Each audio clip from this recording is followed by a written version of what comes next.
नाज़रीन, पिछले चंद घंटों में बड़ी अहम डेवलपमेंट्स हुई हैं, बड़ी अहम हैपनिंग्स हुई हैं जिनकी डिटेल इस प्रोग्राम में आप नाज़रीन के साथ शेयर करेंगे। और आज के व्लॉग की नाज़रीन हमारी जो ख़बरें हैं उनमें से चंद ख़बरों की जो हेडलाइंस हैं, जो टाइटल्स हैं, उनका मैंने थंबनेल पे ज़िक्र किया है। लेकिन नाज़रीन मजमूई तौर पर इस व्लॉग में कोई 8 से 10 ख़बरें, उनकी जो डिटेल है वो आप नाज़रीन के साथ शेयर करेंगे। लेकिन नाज़रीन आज के प्रोग्राम की ख़बरों पर गुफ्तगू का आगाज़ करने से पहले अगले व्लॉग में नाज़रीन साबिक़ वज़ीर आज़म इमरान खान साहब से जुड़ी 2 बड़ी अहम ख़बरें आपके साथ हम शेयर करेंगे। अगर उन 2 ख़बरों का आप मुझसे सर-ए-दस्त ख़ुलासा पूछें तो ख़ुलासा नाज़रीन ये है कि वो एक मिसाल दी जाती है कि अनोखा लाडला खेलने के लिए चाँद मांगे, तो साबिक़ वज़ीर आज़म चेयरमैन PTI इमरान खान साहब ने भी खेलने के लिए चाँद का तकाज़ा कर दिया है। अब सवाल यह है कि इमरान खान साहब चाँद से खेलना तो चाहते हैं, अब ये किस किस्म का चाँद है और ये चाँद का तकाज़ा इमरान खान साहब ने किससे किया है, कैसे किया है, ये डिटेल फिर अगले व्लॉग में आप नाज़रीन की खिदमत में पेश करेंगे। तो आज के व्लॉग की नाज़रीन हमारी जो पहली खबर है वो एक मुमकिना डबल हैट्रिक से मुतल्लिक है। खबर नाज़रीन ये है कि मुस्लिम नवाज़ के रहनुमा नासिर भट्ट ने भी आदिल राजा के खिलाफ लंदन की हाई कोर्ट में डेफामेशन का सूट फाइल करने का ऐलान कर दिया है। अब नासिर भट्ट नाज़रीन ये कह रहे हैं कि जो इल्ज़ाम लगाया गया है कि जो तस्नीम हैदर शाह के इल्ज़ामात थे कि जो साजिश थी, जो इमरान खान साहब पे कातलाना हमला हुआ, जो अरशद शरीफ साहब का कत्ल हुआ है, इसकी साजिश लंदन में तैयार हुई। तो नासिर भट्ट ने कहा है कि ये जो एलिगेशन लगाया गया है कि लंदन की मेट्रोपॉलिटन पुलिस ने मरियम नवाज़ के ख़िलाफ़ और मेरे ख़िलाफ़ तहकीकात का आगाज़ कर दिया है, ये ख़बर बिल्कुल गलत है और ये ख़बर आदिल राजा ने दी है। तो नासिर भट्ट ने कहा कि मैं आदिल राजा के ख़िलाफ़ डेफामेशन का सूट फाइल करूँगा। और साथ में नासिर भट्ट ने यह भी कहा है कि इससे पहले वो 2 न्यूज़ चैनल के ख़िलाफ़ डेफामेशन के सूट जीत चुके हैं और यह मेरा तीसरा मुकदमा होगा डेफामेशन का, जिसमें झूठे को मैं घर तक पहुँचा के आऊँगा। यानी दूसरे लफ्ज़ों में नासिर भट्ट साहब ये कह रहे हैं कि वो डेफामेशन का सूट जीतने की हैट्रिक करने जा रहे हैं। अब ये हैट्रिक होती है नहीं होती, दूसरी हैट्रिक नाज़रीन बज़ाहिर ऐसा लगता है जो होने जा रही है। एक नाज़रीन आदिल राजा के ख़िलाफ़ डेफामेशन का सूट फाइल किया है, पाक फ़ौज के आला ऑफिसर ने सेक्टर कमांडर जो हैं लाहौर के ब्रिगेडियर राशिद नसीर की जानिब से दायर किया गया है। दूसरा डेफामेशन का सूट जो है वो नासिर भट्ट साहब ने फ़ाइल करने का ऐलान कर दिया है और तीसरा सूट जो डेफामेशन का फ़ाइल करने का ऐलान किया था वो एक्ट्रेस कुबरा खान ने ऐलान किया था। तो देखते हैं कि कौन सी हैट्रिक जो है वो हमें पहले सुनने और देखने को मिलती है। दूसरी नाज़रीन हमारी ख़बर आदिल राजा साबिक़ पाक फ़ौज के जो मेजर हैं उनसे मुतल्लिक है। आदिल राजा से मुतल्लिक नाज़रीन ख़बर यह है कि आज उन्होंने एक और बड़ा दावा किया है। दावा नाज़रीन आदिल राजा ने यह किया है कि ISI के उनके बड़े मुसद्दक़ा ज़रा ये दावा कर रहे हैं कि जब जनरल फैज़ हमीद को DG ISI के ओहदे से हटाया जा रहा था तो उन दिनों में जनरल कमर जवेद बाजवा ने फैज़ हमीद से कहा कि तुम्हारे पास जितनी अहम वीडियोस मौजूद हैं वो मेरे हवाले कर दो। तो आदिल राजा कहते हैं कि वो तमाम वीडियो जनरल फैज़ हमीद ने ना सिर्फ जनरल कमर जवेद बाजवा के हवाले की बल्कि एक कॉपी उसने अपने पास भी रख ली। दोनों साबिक़ जनरल DG ISI साबिक़ आर्मी चीफ एक पेज पे थे। तो ये जब हो रहा था तो उस वक्त जो मुतलका जो अफसरान थे उनसे ये सर्टिफिकेट भी लिया गया, जो सेक्रेटेरिएट है DG ISI का, कि तमाम वीडियोस DG ISI के सेक्रेटेरिएट में रिकॉर्ड में जमा करवा दी गई हैं। तो आदिल राजा ने अपने सोर्सेज से ये इल्ज़ाम लगाया है कि ये सीक्रेट ऑफिशियल एक्ट की खिलाफ वर्जी हुई है कि जो वीडियोस ISI के रिकॉर्ड में होनी चाहिए थी वो जनरल फैज़ हमीद और जनरल जो है वो कमर जवेद बाजवा के पास है। और इस मामले के ऊपर आदिल राजा ने आर्मी चीफ सैयद आसिम मुनीर से मामले की तहकीकात करने का मुतालबा किया है। दूसरा नाज़रीन उन्होंने अपने व्लॉग में अगला दावा यह किया कि DG ISI lieutenant general Nadeem Ahmed Anjum ने उन्होंने जो इल्ज़ामात लगाए हैं उन्होंने उन इल्ज़ामात के ऊपर इब्तिदाई तहकीकात की हैं और इब्तिदाई इंक्वायरी करने के बाद उन्होंने इस मामले की थारो इंक्वायरी करने का हुक्म दे दिया है। और आदिल राजा ने दावा किया है कि मैस के जो वेटर्स हैं उन्होंने भी इन तमाम एक्टिविटीज़ की तस्दीक कर दी है। और इस डेवलपमेंट के बाद आदिल राजा अपने सोर्सेज से ये दावा कर रहे हैं कि जो ISI का मैस है वहाँ पे गैर मुतलका अफराद का जो दाखिला है वो मुकम्मल तौर पे बंद कर दिया गया है। सिर्फ जो अफसरान हैं, उनके ख़ानदान फैमिली के जो लोग हैं वो मुतलका मैस में जा सकते हैं, उनकी एंट्री होगी। बाकी जितने भी गैर मुतलका अफराद हैं उनका दाखिला जो है बंद कर दिया गया है। अब इसमें कितनी हकीकत है, कितनी सदाकत है, इसका बात अंदाज़ा आप इससे भी कर सकते हैं कि जो आदिल राजा साहब हैं वो खुद कितने क्रेडिबल हैं। वो इश्तिहारी भी हैं, वो अपने आप को खुद साख्ता गाजी होने का दावा भी करते हैं, वो अपने आप को खुद साख्ता कौम का ज़ख्मी हीरो होने का भी दावा करते हैं, और उनके ख़िलाफ़ मुबैना तौर पे प्रॉपर्टी पर कब्ज़े के केसेस भी हैं, FIRs का इंदराज भी है। और जब वो पाकिस्तान छोड़ के बरतानिया गए थे तो तब भी ये ख़बरें फैलाई गई थी कि उन्हें अगवा कर लिया गया है, उन्हें उठा लिया गया है, लेकिन बाद में पता चला कि वो लापता नहीं हुए बल्कि वो बरतानिया में जाके वहाँ पे मुकीम हो चुके हैं, और वहाँ से जाके फ़ौज के आला अफसरान को जो है मलाइन करना उन्होंने शुरू कर दिया था। अब देखते हैं कि इसमें हकीकत क्या है, लेकिन क्रेडिबिलिटी क्या है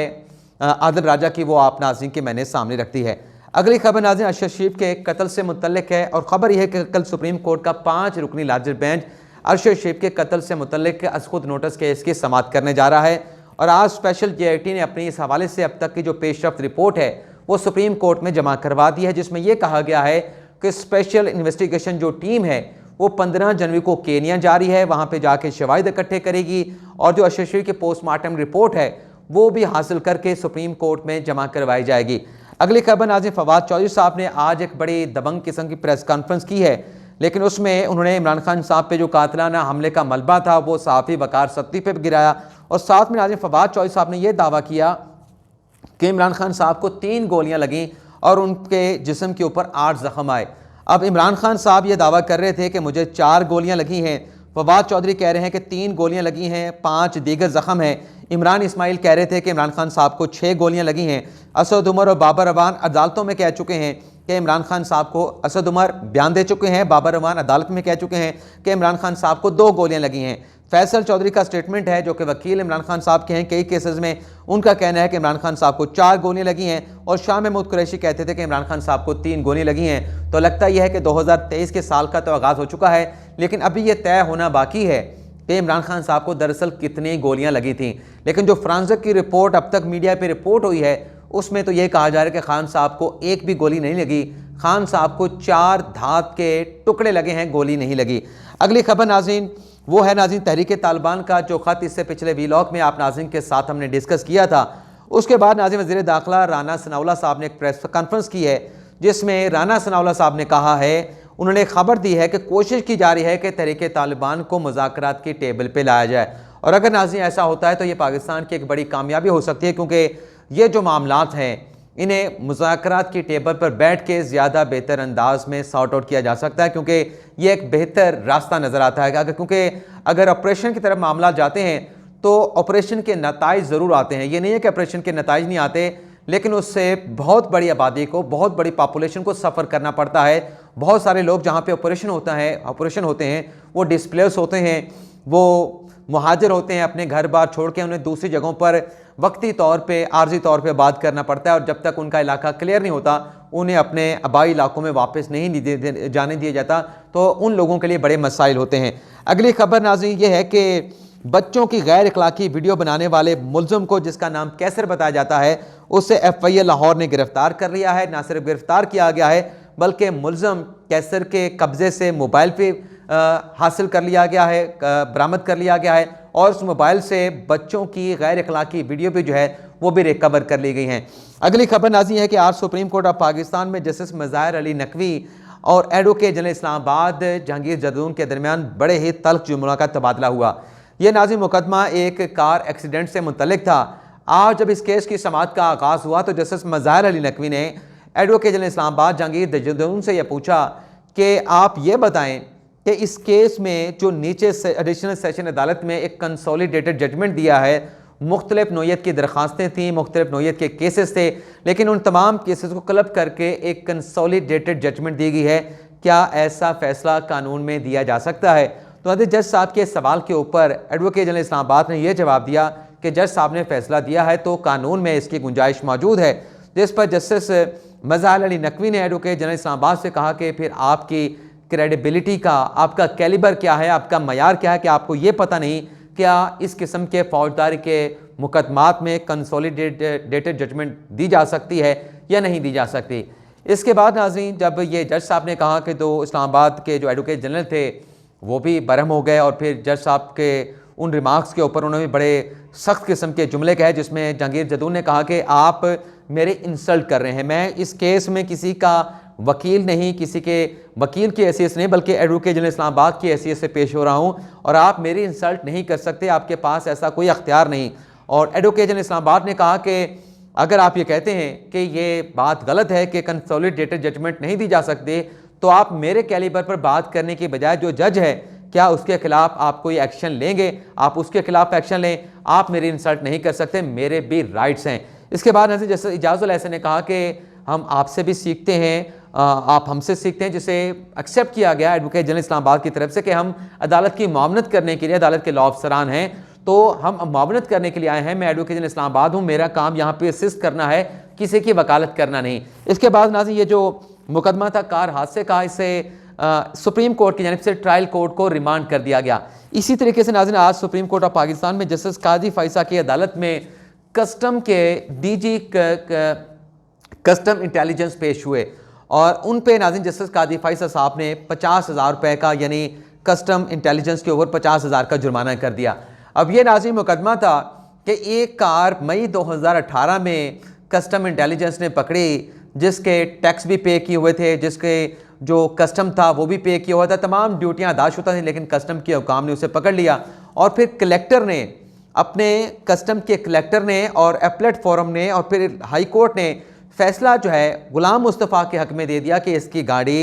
गैर कानूनी तौर पे कस्टम इंटेलिजेंस ने पकड़ी है, इसने कस्टम भी पेड किया, इसने ड्यूटी भी पे की है, इसने टैक्स भी अदा किया, तो लिहाजा इसकी गाड़ी उसको वापस कर दी जाए। तो आज ये जो डीजी थे कस्टम के फैज़ अहमद वो अदालत में पेश हुए तो जज साहब ने पहला सवाल ये पूछा कि क्या आप कानून से बालातर हैं? 3 फोरम्स के फैसले हैं, 3 अदालतों के फैसले हैं और 5 साल हो चुके हैं, गाड़ी खड़ी खड़ी आपने बर्बाद कर दिया है, ख़राब कर दी है, क्या इस गाड़ी के ख़राब होने की जो कीमत है वो आप अदा करेंगे? आप अदालती फ़ैसलों पे क्यों अमल नहीं कर रहे? क्या आप अदालती फ़ैसलों से बालातर हैं, कानून से बालातर हैं? तो नाज़रीन कस्टम के डीजी ने कहा कि ये बड़ा एक यूनिक और मुनफरद किस्म का केस है, अदालत का हुक्म तो हम मानेंगे लेकिन ये बड़ा मुनफरद केस है। तो इस पर जस्टिस मोहम्मद अली मज़हर ने कहा कि मुनफरद केस कैसे हुआ? आपके इदारे का कलेक्टर कह रहा है कि तमाम कस्टम पे किए गए हैं, तमाम ड्यूटी, तमाम टैक्सेस अदा किए गए हैं, तो आप इसे मुनफरद केस कैसे कह रहे हैं? तो जज साहब ने डीजी कस्टम इंटेलिजेंस से कहा कि कानून से कोई बालातर नहीं, आप इस तरह के केसेस में 20 से 25 लाख की गाड़ी है, इससे ज़्यादा आपने पैसा खर्च कर दिया है, अदालत का वक्त ज़ाया किया है, अपना वक्त ज़ाया किया है, तो आप बॉर्डर को सिक्योर करें और यकीनी बनाएं कि जो नॉन कस्टम पेड गाड़ियाँ हैं वो पाकिस्तान में दाखिल ना हो। और फिर जस्टिस काजी फाइसा ने कहा कि आपको अवाम की खिदमत के लिए ख़जाने से पे किया जाता है, आपको अपनी खिदमत के लिए ख़जाने से तनख्वाह अदा नहीं की जाती, तो आप अवाम के खादम बने और मामला जो है आप अदालतों पर छोड़ने के बजाय खुद फैसला करें कि इस किस्म के नोयत के केसेस का फैसला क्या हो सकता है। इसके अलावा अगली खबर यह है 50,000 रुपये उन्होंने जुर्माना किया डीजी कस्टम इंटेलिजेंस को कि आप ये जुर्माने की मद में उस कार वाले को अदा करेंगे जिसकी 5 साल से गाड़ी आपने पार्क कर रखी है, तो उसको आप हर्जाना दें, उसको आप जुर्माना दें, उसको आप खर्चा दें क्योंकि गाड़ी खड़ी खड़ी वो ख़राब हो चुकी होगी क्योंकि वेयर हाउस में खड़ी है। इसके बाद नाज़रीन अगली खबर है बलूचिस्तान के साबिक वज़ीर ख़जाना खालिद लांगू ने पाकिस्तान पीपल्स पार्टी में शमूलियत का ऐलान कर दिया है। अगली खबर नाज़रीन जो आपके साथ शेयर करने जा रहे हैं, टेलीनार जो सेलुलर कंपनी है उसने नाज़रीन पाकिस्तान में अपना बिजनेस बंद करने का फैसला कर दिया है। और इस हवाले से नाज़रीन आज एडिशनल सेक्रेटरी जो IT हैं उन्होंने कायमा कमेटी को आगाह कर दिया है कि टेलीनार जो मोबाइल सर्विस फराहम करने वाली कंपनी है वो पाकिस्तान से अपना बिजनेस जो है वो क्लोज़ करने जा रही है, उसको बंद करने जा रही है। आखिरी खबर नाज़रीन साफ़ी मोहसिन बेग से मुतल्लिक है जो उन्होंने दावा किया है कि इमरान खान साहब की मुबैना ऑडियोज़ आने के बाद जो PTI में काबिल एहतराम ख़वातीन हैं उनके अहला खाना ने अपनी ख़वातीन से कह दिया है कि अकेले में इमरान खान साहब से जाके आपने नहीं मिलना, अगर कोई पार्टी के सदर पे इजलास होता है आप उसमें जाएं, पार्टी के इजलास में बैठें, लेकिन अगर खान साहब आपको अकेले में बुलाएं, जहां भी बुलाएं, आपने नहीं जाना। तो ये है नाज़रीन आज का हमारा वीलॉग और इमरान खान साहब से मुतल्लिक जो 2 बड़ी खबरें हैं वो अगले वीलॉग में आपके साथ शेयर करेंगे। इजाज़त चाहते हैं, अल्लाह हाफिज़।